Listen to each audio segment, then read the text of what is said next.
Okay. Hello, everyone. Good morning and welcome to our seventh webinar of the Earth Engine India users community. Um, we today have our first speaker with any topic related to anything in the theme of agriculture. So Varun Tiwari will speak a little bit. We also have an opportunity today to intro and meet volunteers from the new additions to the volunteer group of the Earth Engine community. So Vaibhav and Guneet will both introduce themselves and talk a little bit about the work they've done so far and what their plans are for the community going ahead. So I'm going to give Guneet a chance. Guneet, Yeah, do you thanks, want? Drake. Hi, good morning, all. So I've just joined Earth Indian community as a media committee member. So this committee is all about sharing some media contents, whatever has been published, the great articles, the great work that the people have done over the media. So we are publishing them up on the Earth Engine website, India users website. So allow me to share my screen so that I can show you up where it is, and you can have a chance to look at it.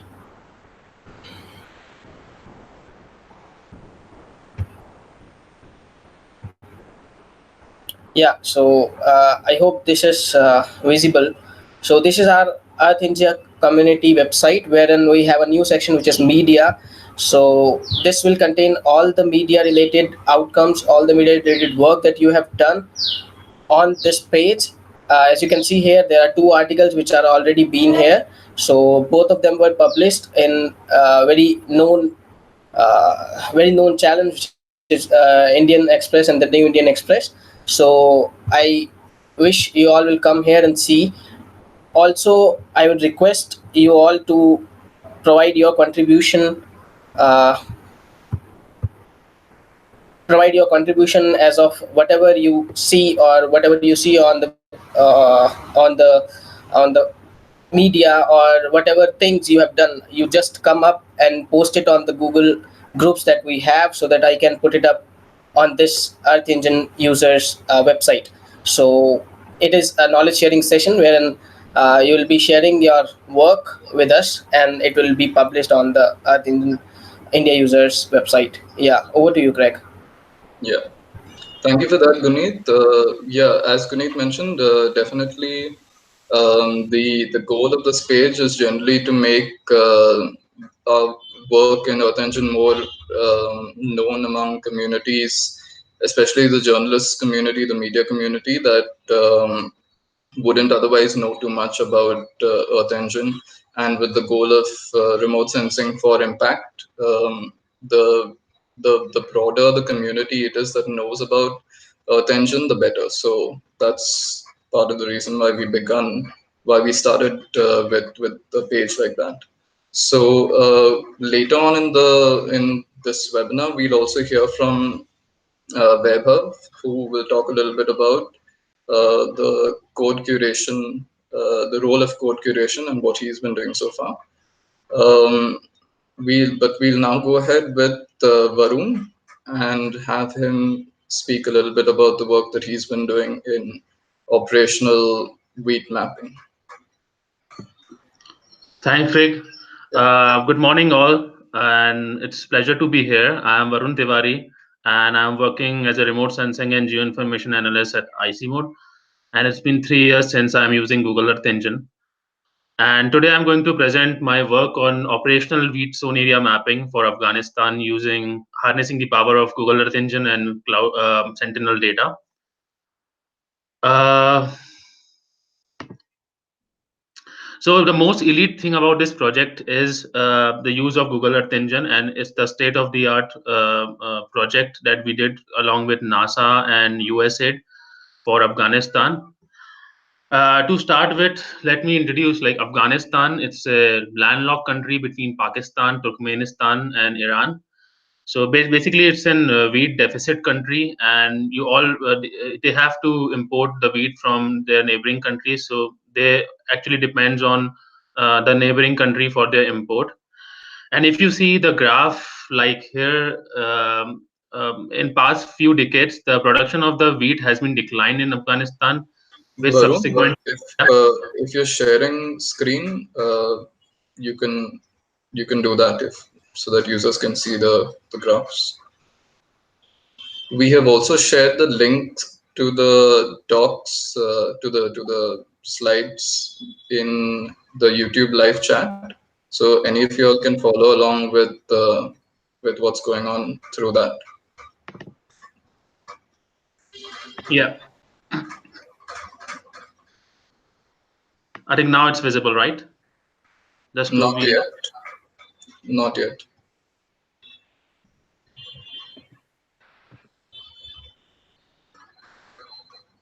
Is it visible now?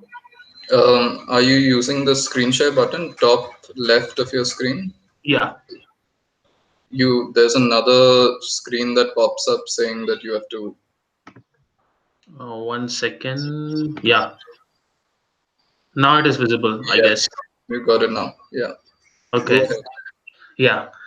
So as I told you, Afghanistan is a landlocked country. It shares its border with Pakistan, Turkmenistan, and Afghanistan, and it's basically a wheat deficit country. So there is a requirement to assess the wheat zone area so that they can plan and implement their policies related to food procurement.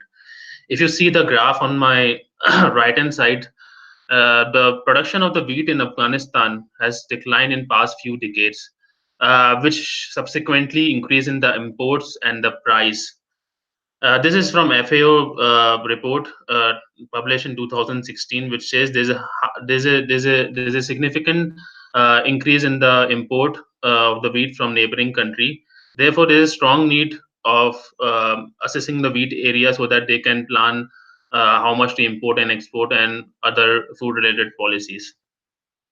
So how we started this project? We started with an consultation workshop, which was held in ICMOD headquarters in Kathmandu within Surveyor HKH initiative. So let me tell you about Surveyor, what Surveyor is. So Surveyor means serve. It is a joint initiative between NASA, USAID, and ECMOD, which primarily aims to connect space from village, and it's basically a demand driven program. So the demand came from Afghanistan after this consultation workshop to do some kind of weed estimates. So that's why we decided to take up this project as a part of survey initiative. So we form a team, a trio team between ECMOD, NASA, and Ministry of Agriculture Afghanistan. The main responsibility of ICMOD is to actually design the framework for weed zone area assessment. The NASA responsibility is to endorse the methodology, give us technical advice and all, and the main task for Ministry of Agriculture is to supply the ground control points needed for training and validation, and they are also the part of validation team to validate those wheat zone area maps. So why crop area estimation is important for Afghanistan? So if you have the crop area estimates, you can easily forecast yield, and from that you can actually forecast the production, how much is going to be production for a particular year. Now you have, if you have the production, then you can decide the pricing, like what price should I keep for this year for a particular crop. Based on that, you can decide how much to import or export if there is a wheat deficit or surplus. Based on that, these kind of decisions you can take. And others are formulation and implementation of food related policy related food procurement. And the last thing is transportation and storage. Now, if I say my northern part of the country is having more production than southern part, it doesn't defies logic if I am building all my storage capacities in southern part, right? So these kind of planning you can do in advance. That's why the crop area estimation is very important. When we started this project, we faced a lot of challenges in terms of data availability, in terms of requirement of IT infrastructure for data processing, in terms of cloud cover because optical fails. So these are the key challenges that we encountered while uh, framing up the methodology. First thing is the availability of high resolution satellite data sets. Second is smaller field size. So this we have encountered using Sentinel-2 data, because multispectral data. It was launched in 2014, but it was not stable in 2016. But eventually it got stable, so we decided to do that. Another thing is when we were designing this framework, we found that in Afghanistan winters are rainy, so you will not have the optical coverage. So we use Sentinel One also, which is in microwave data, and it has a capability to penetrate through clouds. And other problem challenges that we face are limited speed for downloading in Afghanistan, since internet is not good in Afghanistan, requirement of high-end workstation processors and computers, and the availability of manpower that is also lacking in Afghanistan. So we decided to do it in an Earth Engine environment, so that you actually don't have to download data and everything will be done on the fly. And for the people who don't know coding, we can come up with a user interface along with the manual, so that they can use it for for weed zone area mapping, and that is also important for the sustainability of the project. So let me show you the status of cloud-free optical images for Afghanistan. So this is the status for Sentinel-2, and you can see it's for the entire growing season of the wheat from November till July, and you can see that the coverage is very less in January, February, March, and April month. Most of the images are cloudy, and you cannot use it for wheat area assessment.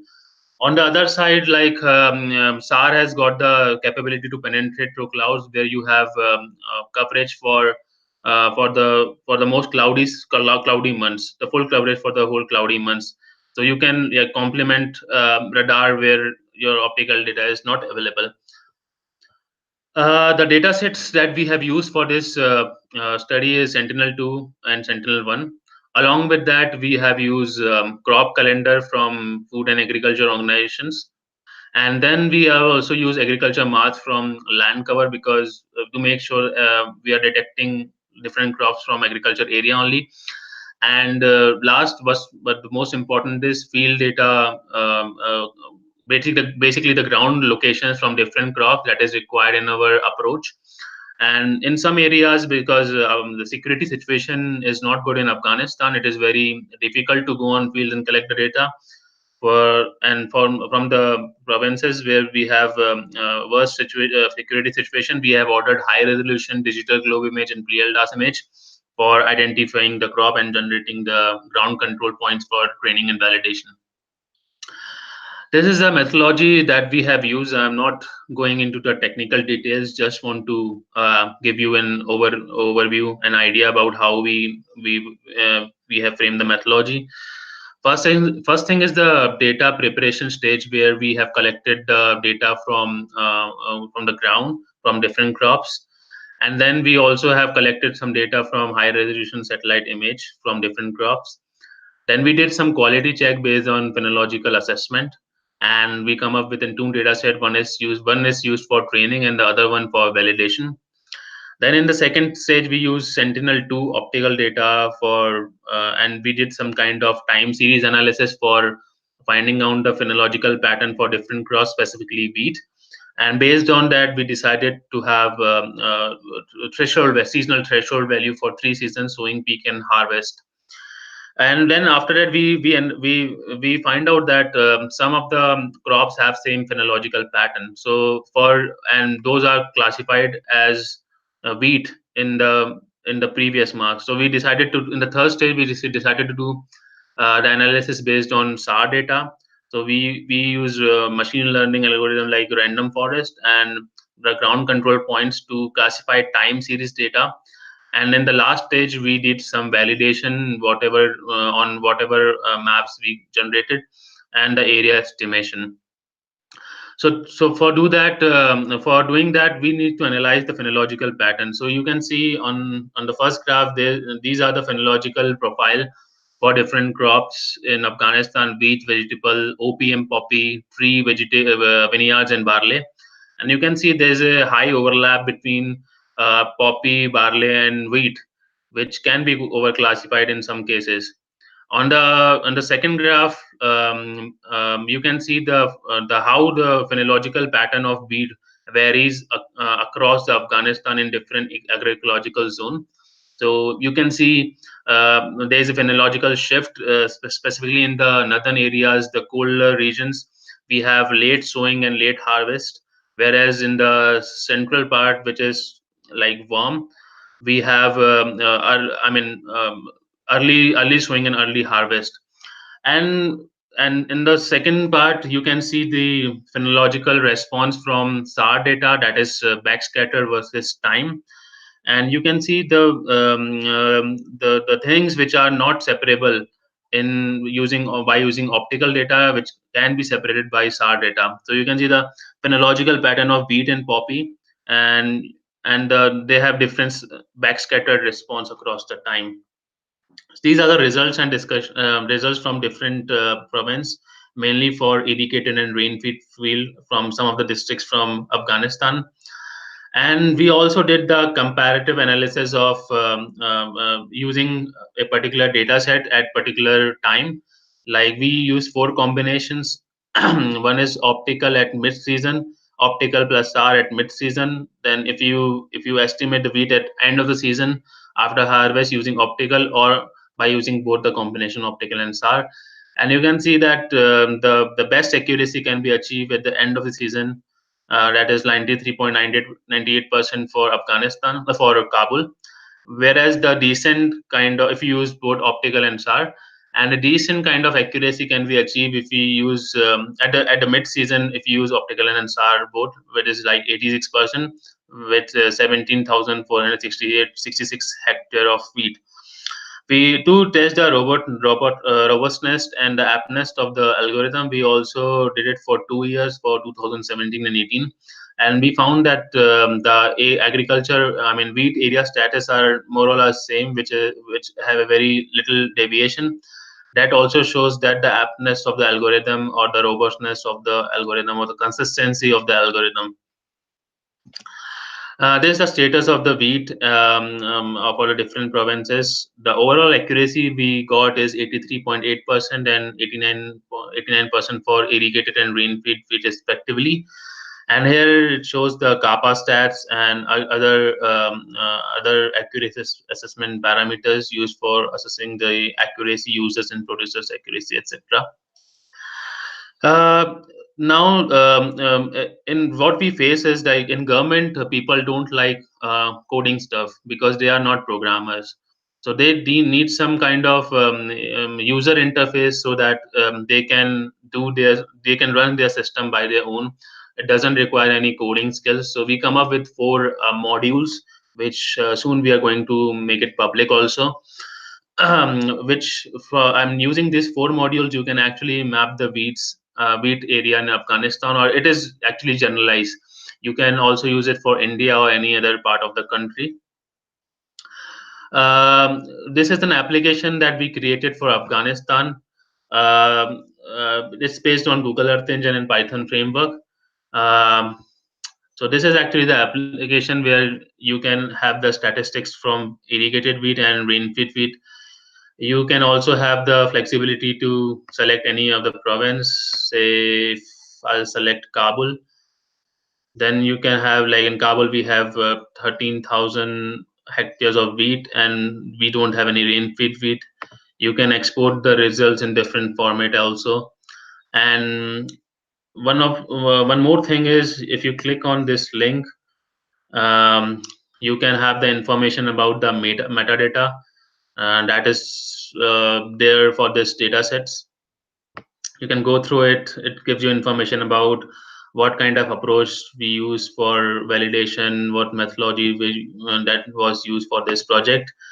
And we also have one information sheet which is also published, which gives you more idea about the methods, used for the wheat area assessment.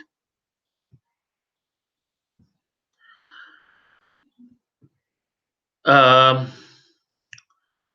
then this is the conclusion and way forward for this exercise. In the end of the presentation, we were able to conclude that synergistic use of optical and SAR data have shown its potential in mapping wheat zone area in Afghanistan, and SAR can compensate or complement optical data in case of clouds. And Google Earth Engine has proven to be a vital tool for processing large scale mapping or large volume of data sets. In this exercise, we have actually processed more than 10 terabyte of data sets for entire Afghanistan, that too in a time series manner. And the way forward is coordination with MAIL, Ministry of Agriculture, for better planning of field data collection for next year, because it's a never-ending process. Collaboration with UNODC for poppy GCP, because poppy or opium are grown in very restricted areas, or those areas which are not safe to visit.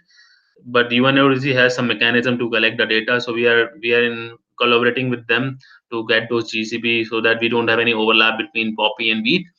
The use of mobile application for data collection and quality control, improvement of the methodology based on lesson learned, update of crop marks, because every year we have a system called regional land cover monitoring system, which actually gives you idea about the give you land cover for each year. So this year we are again going to update the agriculture marks and do the analysis for this year.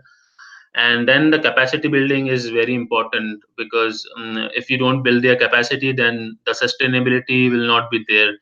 The project will end, and we want that the someone should adopt this system and do their analysis by their own, so that the sustainability of the project is there. And if the project is no more, then they can continue by their own.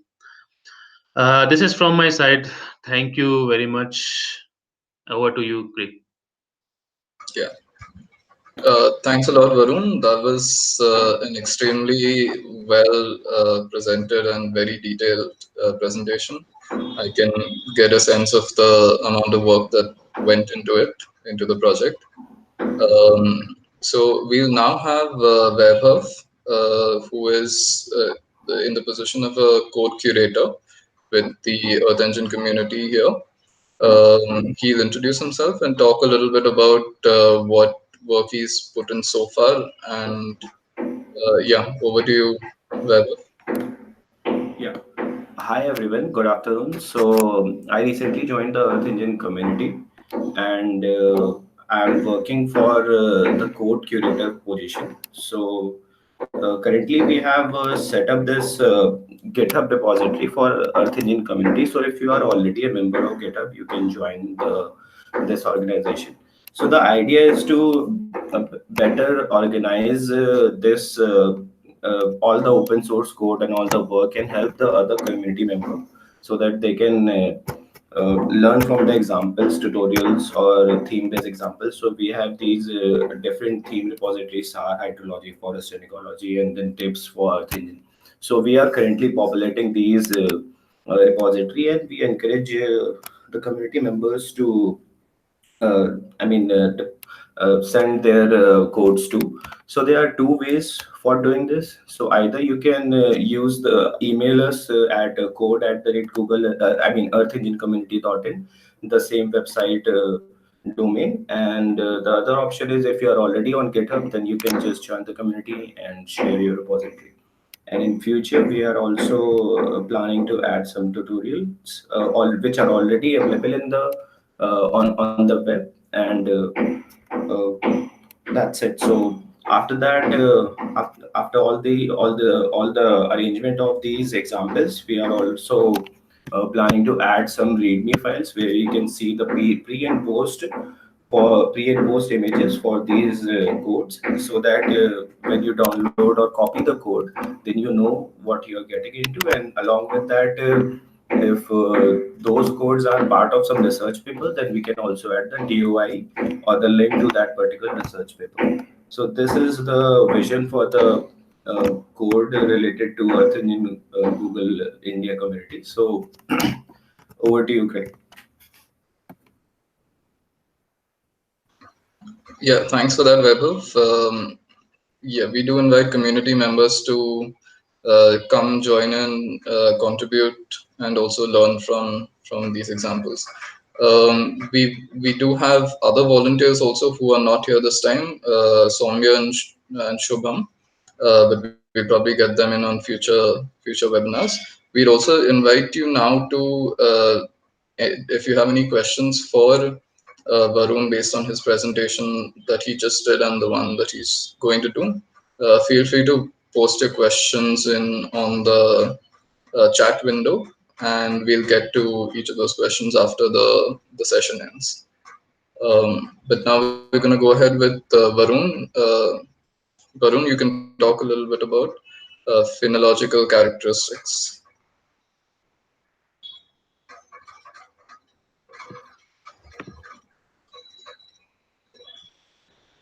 So in this session, we are going to see about when different phenological characteristics of different crops, um, which is very important for time for mapping crop types. If you don't understand the phenological characteristics, you will not be able to map different crop types. We'll also see the importance of using single time imagery and using multi-temporal images for classification. We'll see that single time imagery is good for classifying different land cover, mainly a first level of classification, a broad level of classification. On the other hand, if we have multi-temporal images, you can also map different crop type, which is very important. And we'll also see the I'll show you the tool for where you can generate your own phenology for different crops as well.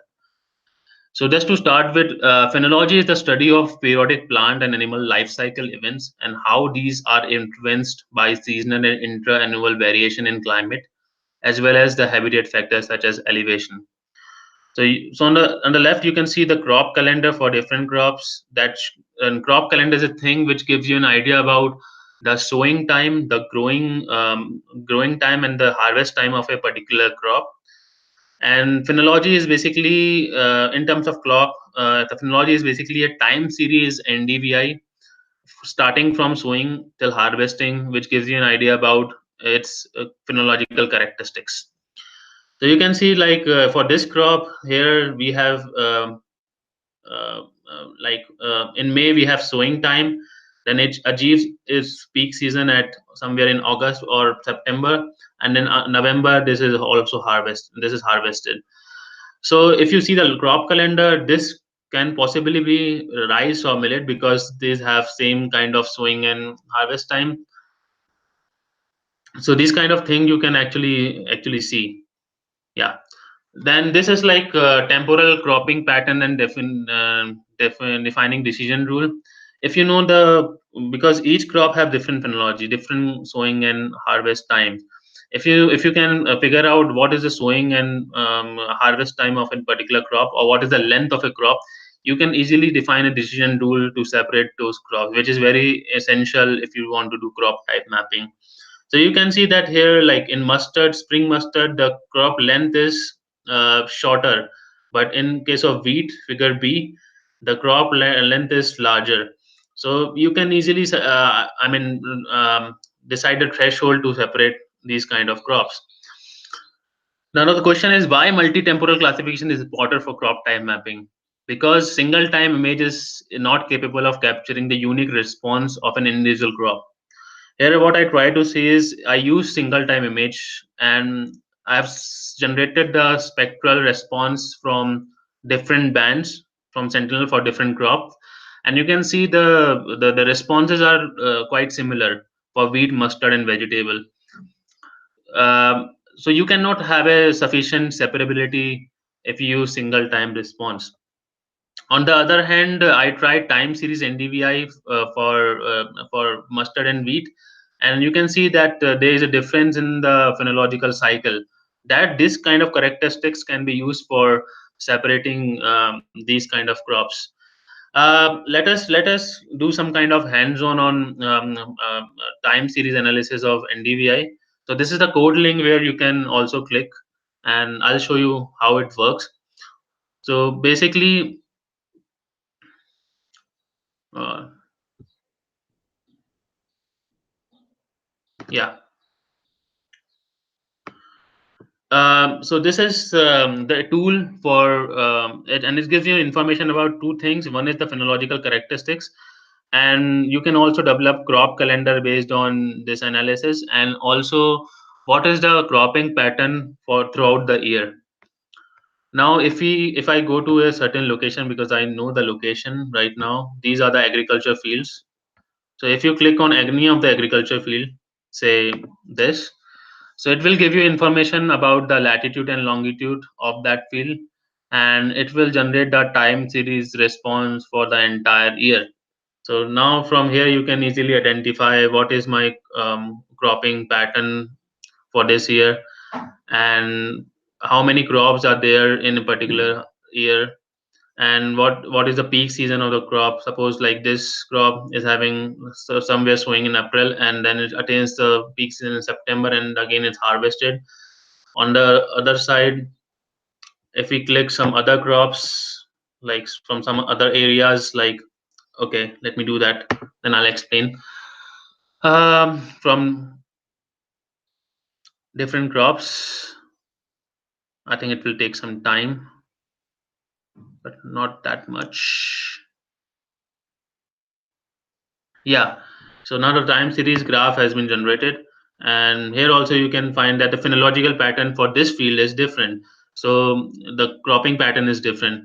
This kind of information you can generate using this tool, which will be helpful for developing crop calendars and to know about the phenological pattern of different crops.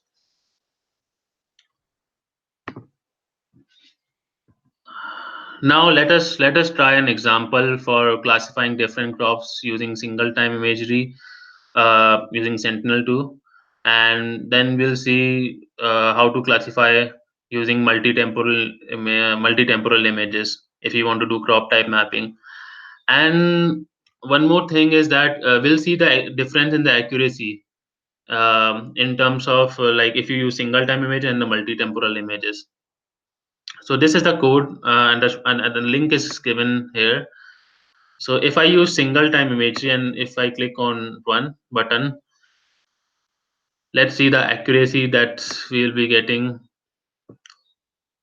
for different crops.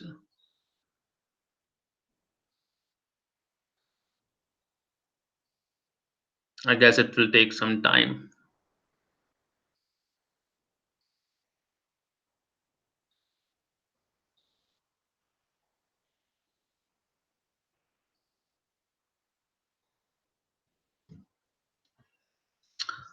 In the meanwhile, I can explain you the code. You can also customize it for your application according to your need.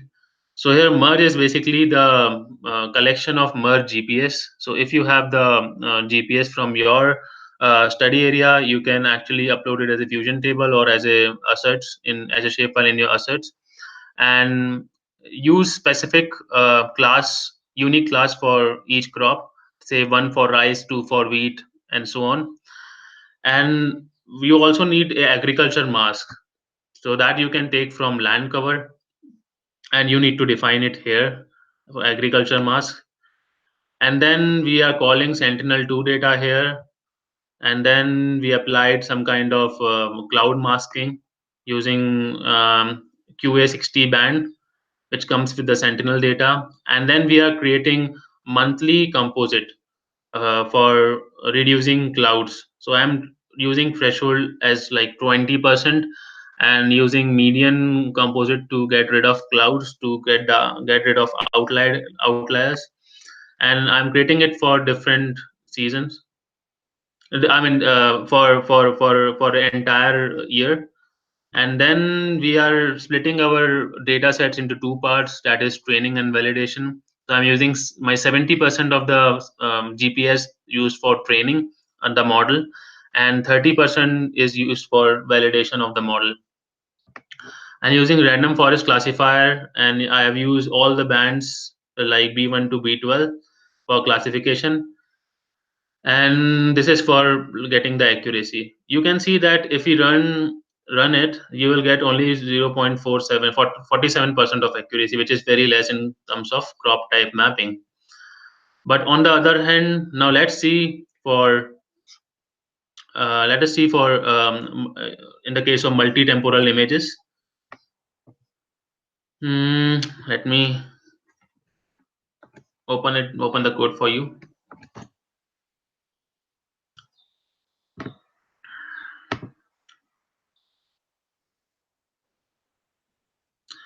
In this code, things are almost same. You have a merge collection, which is basically a merge collection of merge GPS, and the agriculture mass is required for this analysis. But now, instead of using like single time imagery, I'm using monthly composite image from 2016 to 2017.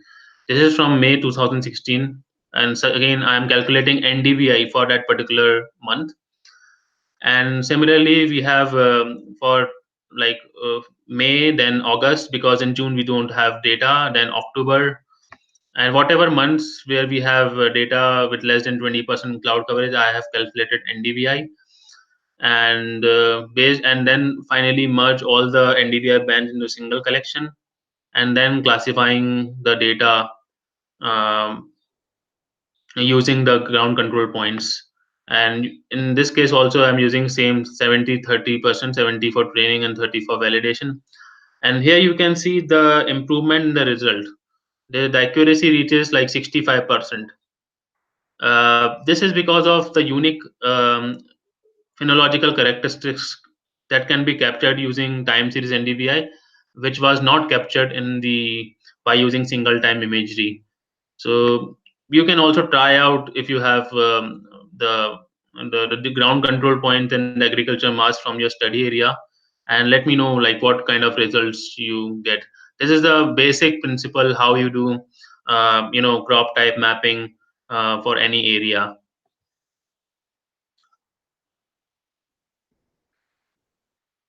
So I think this is all from my side. Thank you very much. Yeah, thanks a lot, Varun. Yeah, I think those examples and the hands-on nature of that session was really informative. We invite users to definitely check out the links that Varun has shared. You can find them in the slides deck that we posted earlier. And tell us about your experiences. Give us your feedback either way. Varun, we also have a couple of questions for you regarding your presentations. If you can go to the slide deck, to the final slide on the slide deck.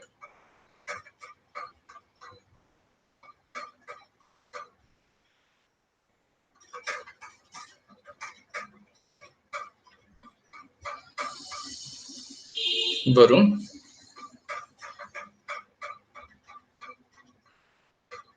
I just muted my. Okay. Yeah, you were muted. Okay. So the questions are: number one, are the accuracy estimates cumulative land use, land cover, agriculture mask error plus wheat, no wheat error? So in this code, we have only did the accuracy assessment for by taking different crops. There are two kinds of accuracy assessment. One is when you develop a land cover, you do some kind of accuracy assessment. So you can report like my land cover is with this kind of accuracy, with this much accuracy, and with this much of uncertainty. And then you can do crop mapping and do the accuracy assessment for that. So it is a separate. One is for land cover, and second one will be for crop type. Second question is regarding: is there a standardized library available for phenological characteristics for researchers to use to define rules? Let me tell you that phenological characteristics are not like consistent. If you want to map wheat in Afghanistan or wheat in America or wheat in India, that will be different because their climatology is different, their agriculture ecological zone is different, and there are many other factors which influence the sowing and harvest time of phenological characteristics. But to have an idea, you can go to FAO, Food and Agriculture Organization link, and they have published some standardized crop calendar for different countries. You can use it for reference, and just to have an idea, and then you can actually process the satellite data and develop your own cropping calendars of phenological characteristics. The third question is regarding the SAR imagery. Which bands are useful? Did you use time series phenology even with SAR? Yes. So in with my first presentation, where I've shown you the beat mapping for Afghanistan, we have used time series SAR image. Which bands are useful? So it all depends on your area. We have used VV band because we found that it is giving us better results. And one more important thing when you use SAR is the selection of a speckle filter. So sometimes median work fine, sometimes Lee works fine. So you have to do some kind of analysis, and it actually depends on your area in which you are working. It may happen that Lee works better in case of India, but it is not working in Afghanistan or any other part of the country. So it all depends on the study area. Yeah. Yeah. Thanks for that, Varun. Yeah. So that brings us to the end of this time session, unless any of you have any further questions. We will see you next month. If any of you all have any ideas for topics that you would like to hear about in future sessions, do let us know through the community forum. And yeah, do give us your feedback from time to time. Thank you for joining today, and see you next month.